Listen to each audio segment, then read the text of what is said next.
C. Joseph Vijay எனும் நான்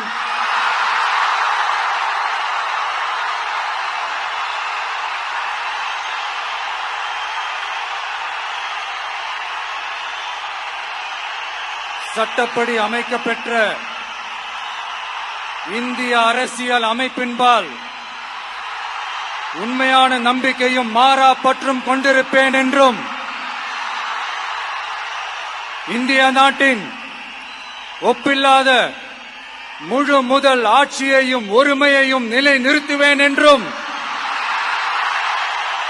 தமிழ்நாட்டு அரசின் முதலமைச்சராக உண்மையாகவும் உளச்சான்றின்படியும் என் கடமைகளை நிறைவேற்றுவேன் என்றும் அரசியல் அமைப்பிற்கும் சட்டத்திற்கும் இணங்க அச்சமும் ஒருதலை சார்பும் இன்றி விருப்பு வெறுப்பை விலக்கி பலதரப்பட்ட மக்கள் அனைவருக்கும் நேர்மையானதை செய்வேன் என்றும் ஆண்டவன் மீது ஆணையிட்டு உறுதிமொழிகிறேன்.